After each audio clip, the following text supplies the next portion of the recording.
With the many different activities that you're able to do in real life, VRChat also offers the same opportunities as well, like volleyball, pool table, even playing tic-tac-toe or Connect 4. VRChat has a wide range of activities that people are able to find and participate in, depending on the likes and dislikes, obviously. Some do choose to participate in real life, but some do like the accessibility of VRChat and virtual reality. Because if you want to go do something but you're way too tired and you have to go into the car, get gas, get food, it can be tiring. So being able to just put on a headset and put on some trackers and just hop on and see the people who you've made friends with and just go out and listen to music, that's what more people would want to see.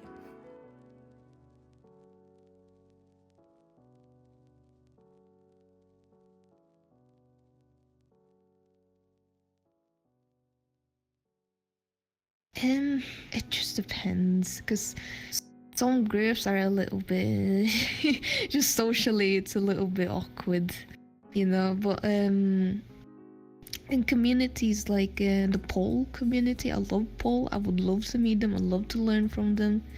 I'd love things like that. I feel more open, which I'd love to in communities like that.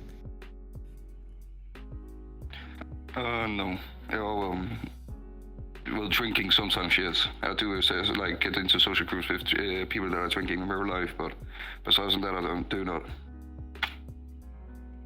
Two different like social groups that I go to normally. That's a toughie. I want to say yes and no, cause like, a lot of people in VRChat, they come here to like, party, drink, and all that stuff. IRL, like I don't really like doing that stuff. Yes, I would go out drinking with a friend group IRL, and in VRChat I've done that countless times, but I don't do it often. Or maybe you'd go out and do like dancing or raving. I would also do that in VRChat and in real life, but I'm pretty tame IRL, and I mainly hop on VRChat to do those activities because it's a lot easier when you're tired to do it virtually than actually doing it. The same social groups. Depends on what it is. Like the gaming community, of course I'm involved in it, as well as some bigger fandoms I am definitely involved in. But for example, I'm not usually as outgoing in public than I am in VR, because I think having an online representation of you is a lot easier for most people, because it's not like you're being judged straight to your face. Oh, say no. If that didn't come through, I said I did not. Oh, okay. Theater-related stuff, at least here in my city, is like very rare. Like I live like close to the border, and so most of the stuff it's like on the other side of the border. Thus, over here, it's rare. So having the opportunity to actually do stuff that I get to like enjoy theater, it's nice. I mean, it's been literal years since I last performed on a stage. Like, I only got to like do like a couple plays back in high school, and that was pretty much it.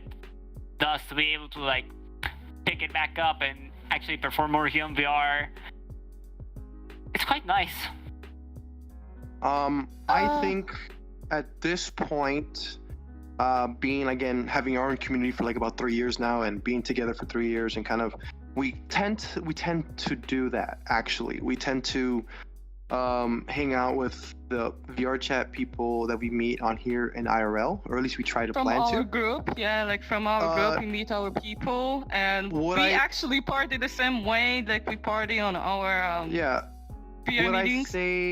What I say, I would want to hang out with people, or how to explain it. I guess I would say that if we were doing this in IRL, like going to bars or clubs, that's not really our scene.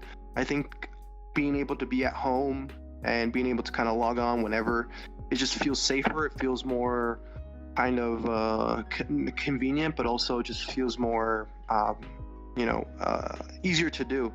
I think that we can both agree that our going out to party or going out to people's houses and different clubs or bars, stuff like that, is really not our vibe anymore. And I think that the community that we built here with the friends that we made here, I think that we much rather hang out with them in IRL than just kind of doing the same thing we're doing here, but with other people that doesn't understand like what VR chat can bring and what the scene in VR chat when it comes to drinking and partying is. Because again, I think most of us would say that we'd probably rather be here hanging out with the people here than we do in IRL. Even though VR chat is a very different environment than real life, there are still many dangers that people have to worry about, like hackers, people who go out of their way with malicious intent to hurt somebody, try and dox people, getting their information and spreading it like wildfire, even getting pictures and spreading it to everyone. Even with VRChat safety measures like the block button and all that, people use their own ways of safety to protect themselves against these type of users. And it is more common than you think.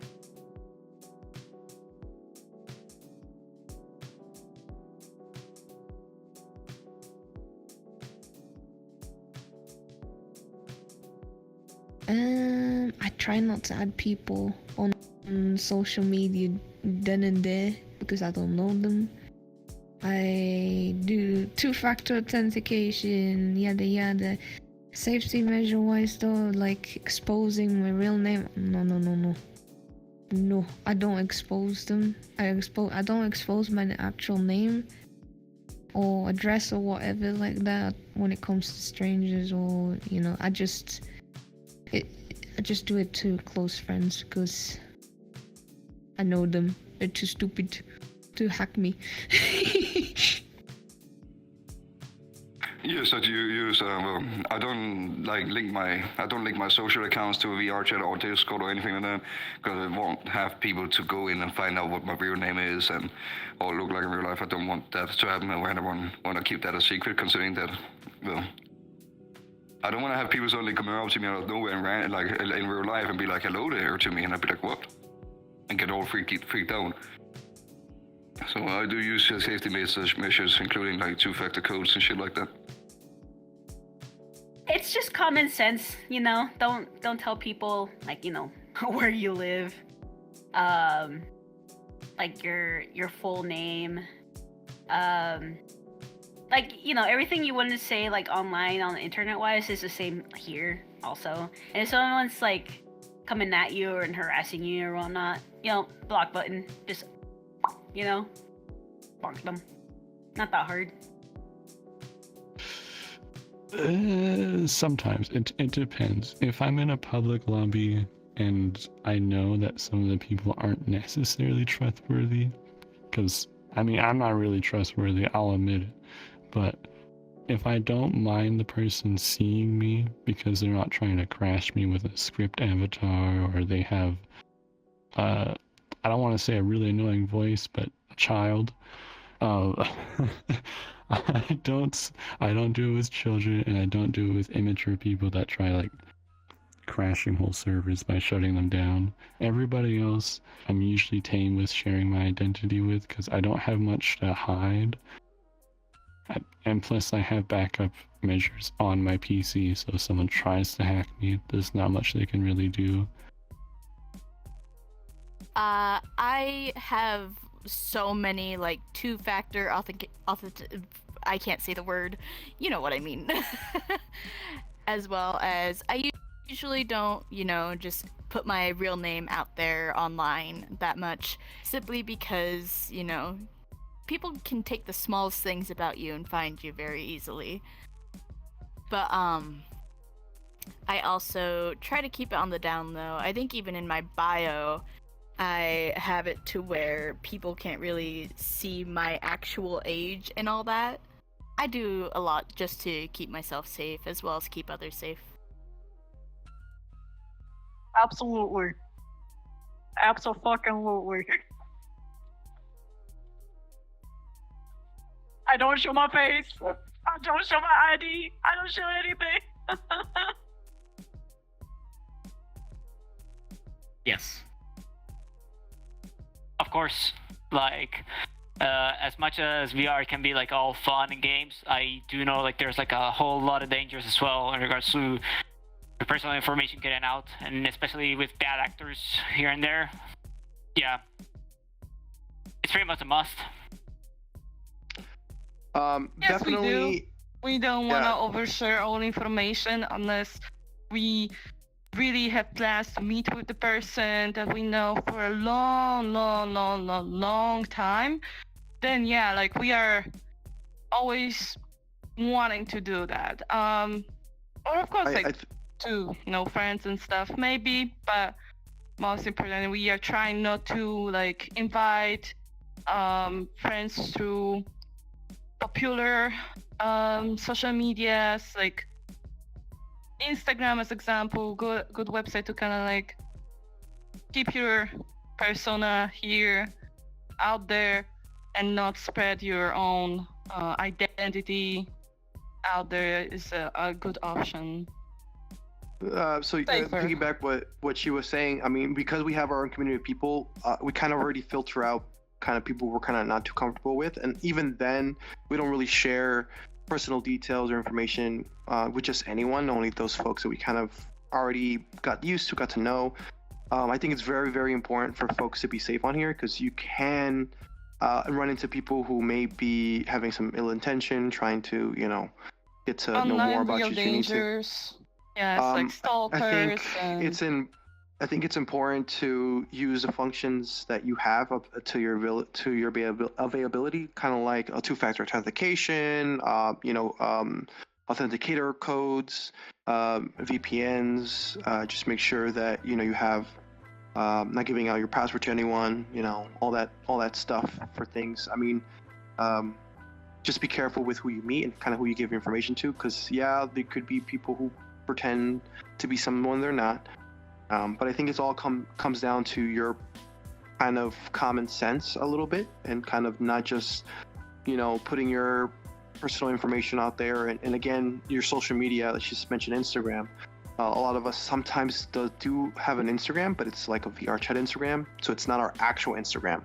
And it kind of helps to separate a little bit of the VR chat life, and you can share the real life social media to those folks that you can trust. So it's a little bit on your part to try to minimize what you give out there, but as well as trusting the people you're surrounding yourself with. Virtual reality is such a unique and big space. Not only that, but people are able to create and bend the rules of science and anything in this world. Anything in virtual reality is possible. So many people have created so many great things where people go out of their way to make worlds that don't even seem possible, to create avatars that are totally out of this world, like aliens and extraterrestrial life. Like anything is up to the person's view and how they want to create the world. Virtual reality is such a space that is so open, where there is no bounds of what a person's creativity can do. It's such an amazing space for people with creative minds are able to just go in and talk to people, to be someone who they are not really in real life, good or bad. It's such an open space that even though it's such a good place for people to be creative, it's also such a danger. And that's why people have to be careful and understand everything that goes on. In virtual reality, there are these rules that people don't know, where people usually use common sense, or people just don't understand the rules. Like when you're in person, you know not to walk up into somebody's face or be rude and all that, but in virtual reality, it's all up to the user. People will get into faces, people will be mean, but their VR chat does implement things that you're able to protect yourself against, like the block button or even the mute button. Or if you don't want to see anything, like stickers or something that is imagely not pleasing, you can get rid of it. You can block it. Virtual reality is something that is so amazing, but also so dangerous at the same time. So we need to understand these rules and understand that virtual reality is not something that you can mess with. It's something that you need to learn from. But again, people are so unique in the ways that they create and go about creating things. It is such an amazing thing, and seeing people